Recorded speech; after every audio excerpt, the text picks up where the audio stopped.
Hello guys, नमस्कार। आपका स्वागत है मेरे चैनल रेखा स्मार्ट वीडियो में। आज हम सुनाने जा रहे हैं एक सच्ची कहानी। चलिए फिर बिना किसी देरी के शुरू करते हैं।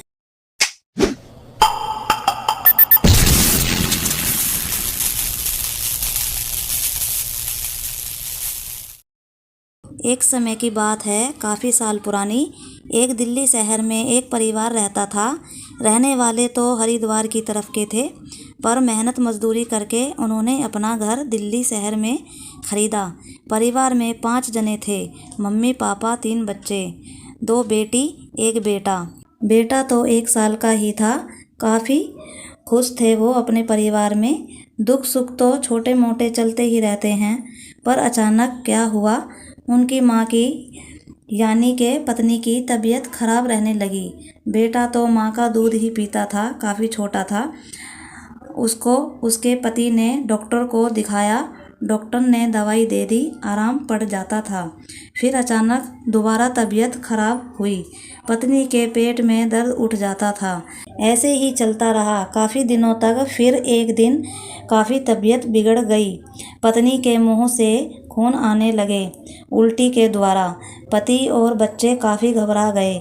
आसपास कोई हॉस्पिटल भी नहीं था जो फटाफट ले जाते।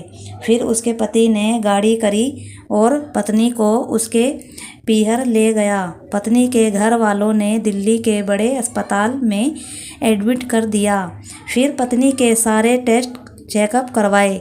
रिपोर्ट में आया पत्नी को कैंसर है, पेट में, जो काफ़ी बढ़ चुका था। डॉक्टर ने ऑपरेशन करा, घर वालों ने खून भी दिया, पर कुछ फ़ायदा नहीं हुआ। ऑपरेशन के 2 दिन बाद ही पत्नी ने दम तोड़ दिया। अपने पिता से कहती हुई चली गई कि पिताजी, मेरे बच्चों का ध्यान रखना। आँख में आंसू भरे हुए, बिना बच्चों को देखे हुए, उन्हें याद करते हुए इस दुनिया से अलविदा हो गई। अस्पताल में काफ़ी रोआ राटा फैल गया। घर परिवार के काफ़ी तेज़ रोने लगे। तीनों बच्चे तो नाना नानी के घर पर ही थे। इंतज़ार कर रहे थे, एक दूसरे को तसल्ली दे रहे थे कि मम्मी जल्दी आएगी ठीक होके। छोटे लड़के को बड़ी बहन ने संभाला था। उसे बार बार चुप कराए, शीशी से दूध पिलाए और बार बार कहे, बाबू चुप हो जा, मम्मी अभी आएगी, जल्दी आएगी। इन बेचारों को क्या पता था कि उनकी मम्मी हमेशा के लिए अलविदा हो गई है। जब बच्चों की मम्मी को घर पर लाए तो बच्चे माँ को देखकर काफ़ी ज़ोर से रोने लगे। फिर माँ का रीति रिवाज से क्रियाक्रम कर दिया और तीनों बच्चे नाना नानी के पास रहने लगे। दिल्ली वाला मकान बेच दिया। फिर देखते ही देखते बच्चे काफ़ी बड़े हो गए, काफ़ी दिक्कत उठाते हुए। कभी किसी की डांट खाई, कभी किसी से प्यार पाया, कभी दादा दादी का तो कभी नाना नानी का, कभी मामा मौसी का। पर जो प्यार माँ से मिलना था वो उन्हें कभी मिल ही नहीं पाया। फिर एक दिन ऐसा आया, दोनों लड़की की शादी हो गई। पहले बड़ी बहन की, फिर छोटी बहन की। दोनों की शादी नाना नानी ने करवाई थी। दोनों अपनी ससुराल चली गईं। सोचा था ससुराल में तो प्यार मिलेगा, पति का या सास ससुर का, पर ऐसा कुछ नहीं था। पति भी पीने वाले मिल गए। रोजाना पति दारू पी के आए, लड़ाई करे, मारपीट करे और ताने मारे।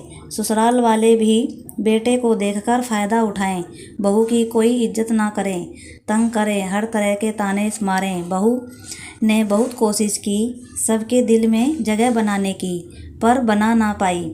घर और माँ की मजबूरी देखकर सब फ़ायदा उठाएं। दोनों बहन ही इस तरीके से परेशान थी, पर क्या करें, अपने माँ बाप की इज्जत के खातिर सब बर्दाश्त करती रहीं। इस तरीके से कई साल बीत गए। दोनों बेटी के बच्चे भी हो गए, भाई भी बड़ा हो गया, अपना अच्छा बुरा समझने लगा। जब भाई की शादी का टाइम आया तो पिता भी इस दुनिया से अलविदा हो गए, 50-55 की उम्र में ही। इतनी जल्दी मरते तो नहीं, पर पत्नी की चिंता और बच्चों की चिंता ने उन्हें भी बीमारियों ने घेर लिया और दूसरी शादी भी नहीं की थी। अपना ध्यान ना रखने के कारण इस दुनिया से जल्दी चले गए। तीनों बच्चे अकेले से पड़ गए। घर परिवार के कहें कि चिंता मत करो, हम हैं तुम्हारे साथ, कोई दिक्कत या परेशानी होए तो हमें बताना, हम हल करेंगे। पर जो माँ बाप प्यार देते हैं वो और किसी से नहीं मिलता।